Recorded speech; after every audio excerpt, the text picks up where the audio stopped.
CM Punk has been posting cryptic Instagram stories regarding forgiveness. Who is CM Punk talking about? Is he paving the way for a potential return to AEW later this year? He's also been posting Instagram stories about watching Bret Hart matches, maybe studying and preparing for an in-ring return in All Elite Wrestling.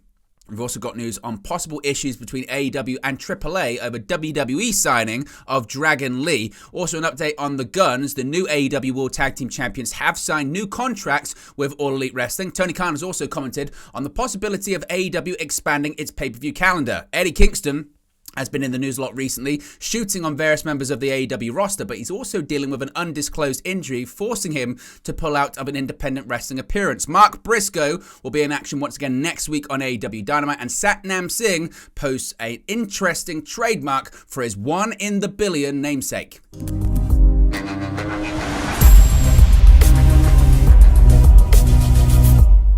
Hey guys, welcome back to Wrestling News 365. Hope everyone is doing very well. As always, there are plenty of news stories to get into in the world of All Elite Wrestling. Let's start off talking about former AEW World Champion CM Punk as he gets closer and closer to being cleared, I guess, for an in-ring return, whether that's with AEW, WWE, or somewhere else. He continues to post cryptic Instagram stories, maybe hinting at changes in his AEW status, changes when it comes to some of his relationships backstage, the fallout from Brawl Out last year after All Out in Chicago. Well, is CM Punk ready to forgive the Elite over what happened at AEW All Out 2022? Or is Punk himself hoping to be forgiven?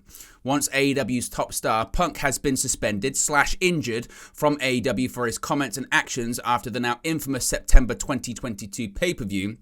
Out of all the names suspended from AEW following All Out, Punk is the only person whose future with AEW remains unclear. Of course, you've got the Elite. They're all back on AEW television right now. They're the AEW World Trios Champions. Ace Steel, he was fired from his role as being a producer. CM Punk, we don't technically know if he's suspended or not currently. We know he's out of action because he tore his triceps against Jon Moxley in the main event of All Out. He subsequently underwent surgery and was deemed to be out of action for roughly 9 months, which would mean that he would be maybe a couple of months away from an in-ring return if AEW wants that to happen.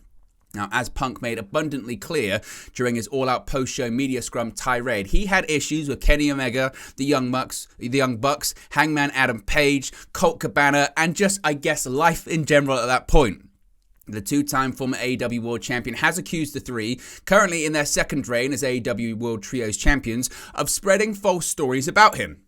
Now, on Instagram stories, Punk shared an interesting video about forgiveness in which it said that forgiveness does not excuse someone to hurt you again. Now, we've got two versions of this clip because the first is to prove that it was actually on his Instagram stories. We've got that. It's about 15 seconds long. But the next one is kind of the full video to give you a greater context. So let's get into the first video from Punk and then we'll go into the full version. Tricky because people think if you forgive them, you got to hang out with them again. I've forgiven a lot of people. I love them from a distance because it's safe for me to love them from a distance. Forgiving you doesn't mean you get to sit in the chair with me. You did me wrong, man. You did some foul stuff, man. You played me dirty, man. Certainly interesting. As I mentioned, we'll show you the full video because, as is the case a lot of the time with these Instagram stories, when you share a reel on your story, it only shows sort of 10, 15 seconds of it. It's worth looking at the full video to get full context of maybe the message that Punk is or isn't trying to say. Again, I've forgiven a lot of people. I love them from a distance because it's safe for me to love them from a distance. Forgiving you doesn't mean you get to sit in the chair with me. You did me wrong, man. You did some foul stuff, man. You played me dirty, man. You left me hanging. Now, I forgive you, but that doesn't mean you can hang out with me. So please stop forgiving people and let them back in your circle to hurt you again. I forgive you, but you can't hurt me no more. So I'm going to put you at a distance and just wave at you when I walk by because you can't ride with me. I can't let your misery and your bad deeds hold my life down. No more can I let you hold my life down. Either I'm attached to you by not forgiving or you're sitting next to me because I forgave. Nah, your ass is outside the door on the other side. I'm up here living with people I can trust. So forgiveness isn't forgetting and forgiveness isn't an invitation. Certainly interesting from CM Punk. Again, he's been doing this quite a lot recently, putting these cryptic Instagram Instagram stories on his social media profile. Now, people might read into it how it is. One thing is for sure, Punk in the past has hinted at things on his Instagram stories that have come to light. Of course, prior to signing with AEW, prior to making his debut at the First Dance edition of AEW Rampage at the United Center in Chicago, Illinois, he posted the theme song of the Last Dance. He posted that Chicago Bulls theme that led, obviously, to the United Center and him making his debut with the company. This could be an example of CM Punk saying, look, I forgive you, the Young Bucks, I forgive you, the Elite, for what happened. I'm not your friend. We're never going to be friends. I'll be cordial. We can get along. However, is it reciprocated from people within AEW? Is it reciprocated from the Elite? There had been stories previously, from the likes of Chris Jericho and others saying they would refuse to work with CM Punk. They wouldn't work with him at all, and he was a cancer to AEW and a detriment to the locker room. Well, as far as what is next for CM Punk, Tony Khan, of course, the AEW president, has refused to speak about Punk in all interviews since his suspension, which also resulted in the Chicago-made star being stripped of the AEW World Championship.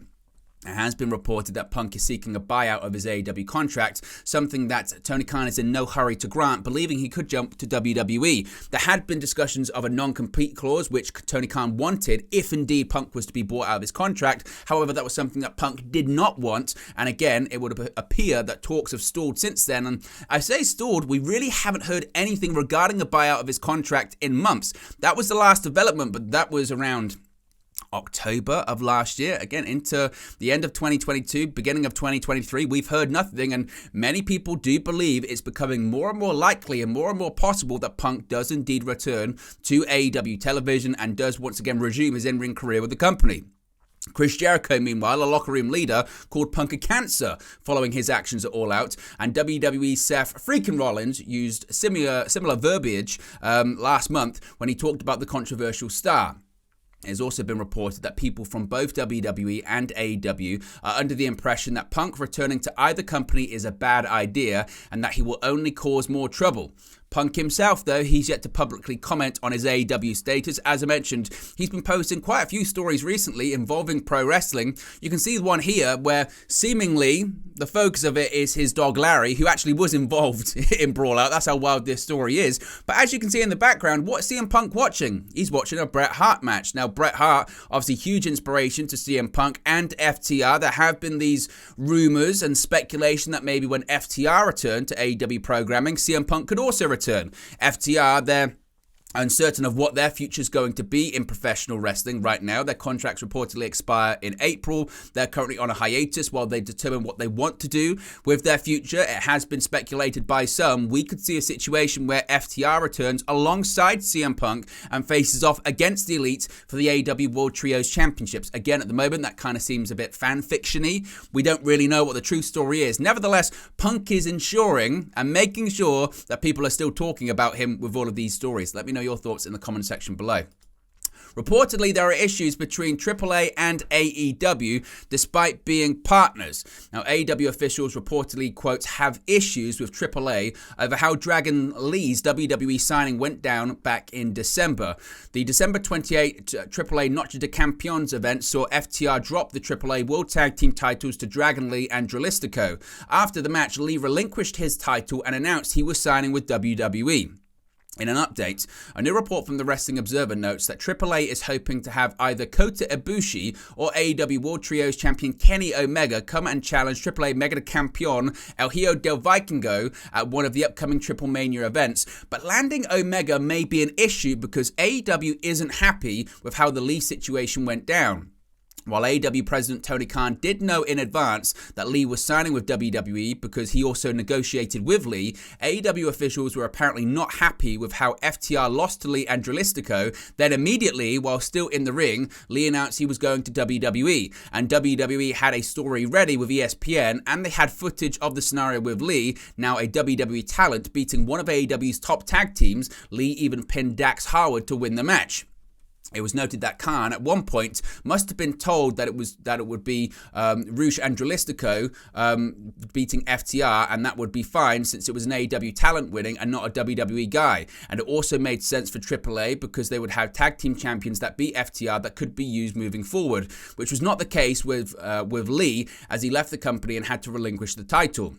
When everything went down, AAA's position was that Lee and Dralistico were the push team, and that was the advertised match, even though it didn't make much booking sense to have Lee win the title and then have to relinquish it straight away.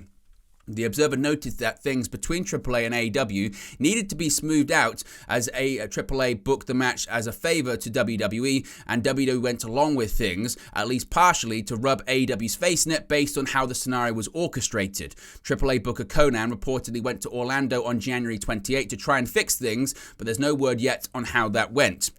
It was notable that Lee chose to sign with WWE over AEW because his brother Roosh had signed with AEW and because of how Mexican talents as of late have shied away from WWE for AEW, plus how they have been treated historically in WWE. The fact is that AEW has so many wrestlers not being used, and Lee figured he'd be used well in NXT for a year and then he could go to the main roster where he can make significant money. But certainly there are issues between the two companies, and I can understand AEW's frustration with it. Again, I don't think it's going to be a deal breaker yet. We'll have to wait and see how things play out between the two organizations.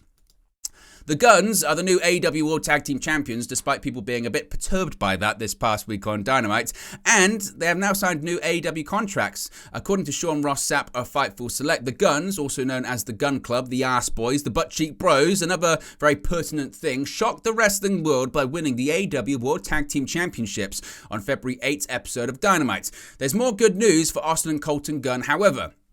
Fightful Select has confirmed that both Austin and Colton Gunn recently re-signed with All Elite Wrestling and will remain with the company. An exact set of terms for the deal were not revealed, although Fightful can confirm that the two both signed multi-year deals. Austin Gunn signed with AEW back in January of 2020, but there was never an official announcement of when Colton Gunn was actually brought officially into the company. Nevertheless, they have signed new AEW contracts, which I guess maybe would make a bit of sense as to why they won the Tag Team Championships. Not too much, but they've signed new long-term deals with the company. Again, how long they're going to be there, we don't know. How long they're going to hold the AEW World Tag Team Championships, we don't know right now. But one thing's for sure is they're going to be sticking around with All Elite Wrestling for quite a long time. The AEW pay-per-view calendar is an interesting one. They have 4 pay-per-views per year. I guess now 5 if Forbidden Door becomes a regular thing. But still, it's very much once per quarter. But could that change? Well, Tony Khan has addressed whether or not he has any desire to run monthly pay-per-views. The All Elite Wrestling pay-per-view schedule consists of 5 major pay-per-views per year: AEW Revolution, Double or Nothing, Forbidden Door, All Out, and Full Gear. Outside of AEW, the traditional format for major wrestling promotions is a monthly pay-per-view offering. WWE began having monthly pay-per-views in 1995 and hasn't looked back since. During a recent appearance on the John Chuckery Show, AEW President Tony Khan was asked whether or not he is tempted to switch to a monthly pay-per-view format. Tony was very clear that he is fond of his quarterly offerings on traditional pay-per-view, but did say that should the right streaming offer come along, he believes AEW has the capacity to present monthly special events as long as their tentpole events remain the same. Quote, well, we've been able to really make the events keep that super special feel when there is so much anticipation building up to Revolution, Double or Nothing, Forbidden Door now, and of course All Out and Full Gear. I think that with the current model we have, which is a la carte pay-per-view, true pay-per-view like so many of us grew up with, it makes a lot of sense. The price is about $49.99, nearly $50. That's so expensive, by the way. And if someone's going to give us that $50, I would like them to feel like they're getting a show they've really looked forward to for a long time and are getting maximum value. There are different ways to deliver show nows in the streaming economy, but I think in this current setup we have a great calendar. If the delivery method changed or streaming enters the conversation for AEW because of an AEW streaming platform is something I get asked about every day. I think for us right now, the way we're doing pay-per-view makes sense, but if the right offer came along on streaming to expand the calendar, that's something we have the capacity to do. I would only want to do it if we can make sure that we keep Revolution, Double or Nothing, Forbidden Door, All Out and Full Gear as premium top-end events like they are right now. So again, not ruling out the possibility, and I guess that's kind of the case with WWE right now, is that it's not necessarily whether or not those shows make money that they do. Obviously, they're big tentpole events, they make money, but every other event, it's already bought and paid for when it comes to Peacock from NBC Universal. They've got that $1 billion deal. So they already make money despite the event, even if it's not good or it doesn't draw that wow. The money's already in their pocket, and I think that's what Tony Khan is essentially explaining there, saying, well, If the right deal came along, we got a deal like WWE where they're paying us all of this money just to do events, of course we would do events. It didn't even really matter what the buy rate would be because the buy rate doesn't matter for those shows anymore. Whereas for AEW, at the moment, still on traditional pay-per-view, the buy rate really does matter. Eddie Kingston has been in the headlines a lot recently for some of his comments on Twitter, but he's also dealing with an injury. Past AEW World Title challenger Eddie Kingston is dealing with an undisclosed injury suffered this week. Earlier Saturday, Defy Wrestling announced Kingston would miss their event and his scheduled match against Artemis Spencer. Kingston suffered the injury Wednesday, and it's one that he hoped he will return quickly from. Kingston didn't appear on AEW Dynamite nor Rampage, so the circumstances on how it was suffered are unclear. Kingston has been involved in an angle with Ortiz and the House of Black that saw Kingston and Ortiz seemingly go their separate ways after a mid-January Rampage loss to Malachi Black and Brody King. A week later, Kingston laid Ortiz out with a chair following an in-ring confrontation. On this past Friday's Rampage, Ortiz cut a promo in which he issued a challenge of sorts to his friend.